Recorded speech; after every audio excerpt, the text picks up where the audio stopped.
Did we just witness a war that started almost as soon as it ended? And what does it mean for not just the two countries involved, but Russia as well? I'm Paul, U.S. Army combat veteran, and this is a breakdown of the Nagorno-Karabakh War. Let's get right into it. Okay, so if you're like me, you probably need a little bit of a primer on these regions. So talking a little bit about it, starting from the beginning, but like all these long-running conflicts, the beginning goes way, way, way back. But Nagorno-Karabakh is right here, this dotted line region that is officially part of Azerbaijan. Now, you may notice that this map looks a little chaotic. You can see here is Azerbaijan, the country. Here is Armenia connecting to Iran. And then here's more Azerbaijan. You may also notice there's a little chunk, some chunks of territory here that are tagged as territory of Azerbaijan occupied by Armenia, and even some territory of Armenia occupied by Azerbaijan. So you see already that this is not a cut and dry conflict by any stretch of the imagination. And when we look at Google Maps, the universally recognized source of all geographic knowledge, right? We can see as we zoom in that here we have Azerbaijan and Armenia. But as we point out, you can kind of see that Azerbaijan, again, is like bifurcated in a whole bunch of places. Plus, there's a bunch of random cities like Kaki. You see, that is Azerbaijan. Kharkiv, Azerbaijani, right? We look up here, the city of Artsavshan says there's Azerbaijan, and encompassed entirely within it is Armenia. So already you can see that this is not really a geographically sustainable system, all right? Azerbaijan then Armenia. Why are things like this? Well, what it comes down to is ethnic conflict. Yeah, no shocker there, guys, right? So if you look at the conflict itself, it fundamentally rests on this idea that there are ethnic Azerbaijanis and ethnic Armenians. Ethnic Armenians generally are Christian, they speak Armenian. Azerbaijanis speak, Azerbaijani, and are predominantly Muslim. So you have large cultural gulfs between these folks, in addition to a long history of sort of mutual oppression and hostility. And when you have that, no Armenian wants to be governed by Azerbaijanis, and frankly, no Azerbaijani wants to be governed by an Armenian. And as a result of that, you end up with these weird carve-outs. These are cities that are predominantly Armenian or Azerbaijani, where the other country basically they basically have little outposts of Armenia and Azerbaijan in Armenia. It's recognizing an ethnic and linguistic reality on the ground. Now, obviously, there's one big issue, and that is Nagorno-Karabakh. Big orange blob here. As you can see, there's a bunch of problems with it. First, the region is entirely encompassing Armenia. It also is it's not exactly worthless, right? If you look at Nagorno-Karabakh on the map here, you could see they kind of have it tagged, sort of, but the region is well, okay, they don't have the tag that well, actually. They could stand to do a little better. But the region is fairly populated and has a fairly robust economic development. You can see it's got almost 200,000 people, probably, while negligible in water, it still is a valuable economic region. And the problem is that Armenia doesn't want to give up one of its more valuable regions. And remember, I'm saying this like predominantly Armenian, but here is the 1989 ethnic composition of the region. You can see there's a lot of Armenian districts, but there's a non-trivial number of Azeris, Azerbaijanis. And so, right, you could see these enclaves. There's a bunch of Azerbaijani enclaves, but there's also non-trivial regions, especially here and in the central part of the region that are Azeri. So already you see how complex things quickly become. Now, but there's lots of places in the world with ethnic conflict. So why this one, right? The answer is that in this conflict, when the Soviet Union collapsed, there was a ton of debate over who should go where. And the ideal solution that everyone wanted is Azeris in Azerbaijan, Armenians in Armenia. But you can see the reality doesn't really work. They're scattered between each other. This is the Caucasus, right? These are mountain villages sort of tucked away in place to place. And so the result is a series of conflicts, right?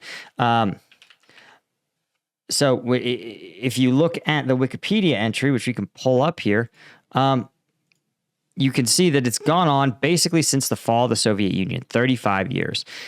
It's ranged from a informal guerrilla war to an all-out conflict for 2 years, a decade-long low-intensity conflict, a full-out war, more low-intensity conflict, and now this 2023 invasion by Azerbaijan into the region. And the fighting, of course, as you can imagine, is taking place not just within the region itself, but in the surrounding areas, right? The surrounding borders, especially given this narrow strip of land that separates Armenia from Azerbaijan. Now, what has happened in all of these conflicts? Well, one thing that has occurred, right? And remember, in this 30 plus years of war, there's an estimated 38,000 killed in the first round, 3,000 killed in the second round. The third round had about 8,000 killed. But you can see there's also been a lot of casualties during this low intensity phase of the conflict. And the entity keeping these belligerents from going from bad to worse is actually Russia. Russia has assumed a peacekeeping role while the United Nations continually has proclamations that are not worth the paper they're printed on and absolutely not have no teeth to them. And the international community largely doesn't view Armenia or Azerbaijan as within its interests. Russia, in contrast, definitely believes that these countries are within its exclusive sphere of influence. And so when you believe that, that means that you've got to step in and mediate these skirmishes, again, to keep the peace within your own sphere.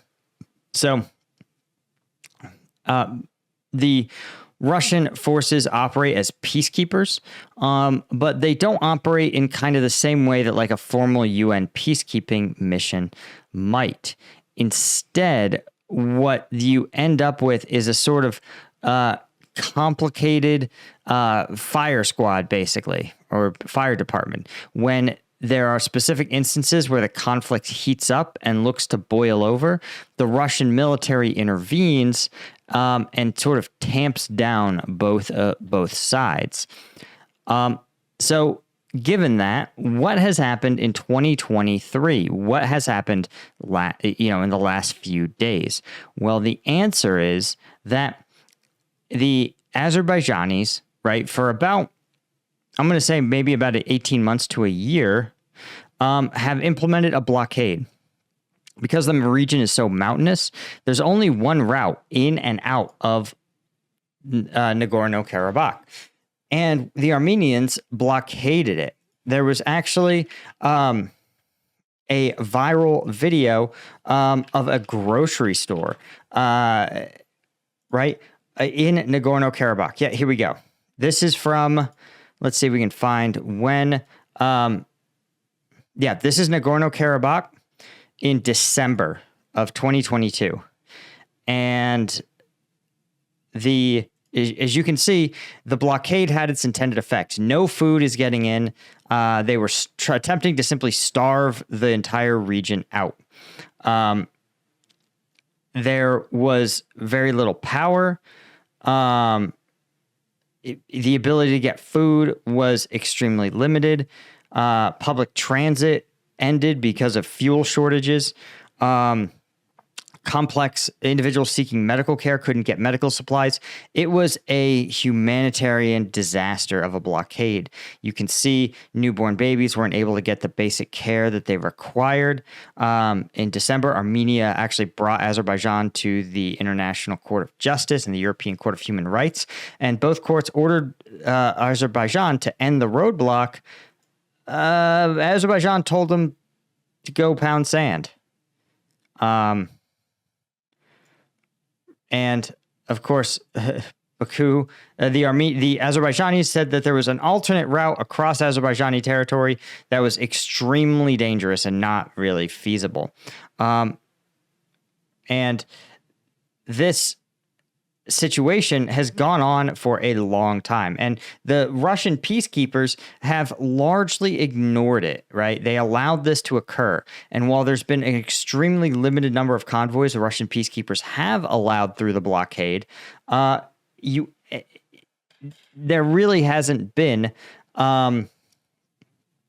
any substantive movement. Now, the Azerbaijani government is officially claiming that these are environmental protesters conducting the blockade. Of course, they were found to be civil servants, Azerbaijani military personnel in disguise, and pro-government NGOs, right? And pro-government youth organizations. So they were all obviously puppets for the Azerbaijani state. And as this blockade wore on, right, and more of the 120,000 residents of the region remained trapped, the situation became pretty critical. They, of course, you can imagine, they cut off the internet. And the Azerbaijani president came out and said it. He said, Armenians living in Karabakh must accept Azerbaijani citizenship or look for another place to live. And remember that part of this ethnic conflict is also that Armenians in the region, they're not allowed to, in some cases, like speak their language. Textbooks are written from an Azerbaijani perspective. There is a movement to try to, similar to China and the Uyghurs, kind of erase the Armenian identity and get them to stop being so Armenian and be more Azerbaijani, which the Armenians view as unacceptable. So the real goal is to get them to look for another place to live, and has threatened, and the Azerbaijani president threatened military action if the government of the region, right, because the breakaway government does have a region called the Artsakh region, the Artsakh, the Republic of Artsakh, or the Nagorno-Karabakh Republic. They have a government that they claim is independent, but the Azerbaijanis have said you have to stop this experiment in local governance or else you'll face military action. Well, they haven't, because someone needs to organize the people in the face of such a conflict. And so as of yesterday, Azerbaijani actually launched a military offensive into the region. But it lasted only a day, right? The starvation, the isolation meant that the Azerbaijanis kind of just rolled over the region, and after they had occupied a large portion of the country, the Russian peacekeeping command said, okay, you guys got to stop it. And the Azerbaijanis did, but there was an agreement. The government of the Republic of Artsakh agreed to disarm, so they have no military, and promised to enter talks with the government of Azerbaijan regarding the reintegration of the territory. And so while there are talks, they are talks under the guise of the fact that their military has been eliminated, and the Azerbaijanis have shown no problem using their own military to enforce whatever policies they want. So these talks are going to be more like the Azeris dictating terms to the Armenians within the region, right? So all this to say that this one-day conflict is probably going to portend only bad things for the Armenians with living within Azerbaijan. And it's a huge risk. It's a huge danger for those Armenians living within the region. And it's also a risk for those Azerbaijanis living within Armenia. Because remember, while the Republic of Artsakh or the Republic of Nagorno-Karabakh is independent, it's heavily aligned with Armenia. But as you see, right, when push came to shove, Armenian forces were not going to go on the march in support of this breakaway region. Again, to me, this ultimately is just largely a tragic case. Anyway, that's all I had for you guys. Thank you so much for joining me. And as always, if you're interested in checking out more of these stories, right, that we don't cover and don't get covered in the mainstream media nearly enough, you can check out our weekly newsletter, The Strategic Sitrep. It filters out all the hype, all the bias, all the nonsense, and gives you the real geopolitical news that you need to understand the world around you. Stuff like this, right? A conflict that's going to reshape the Caucasus. I'm getting almost no news coverage, but you can get it here at the Strategic Sitrep, and you can sign up for free. Just go to strategicsitrep.com/subscribe. The link is in the description or up there. Thank you guys so much. Cheers.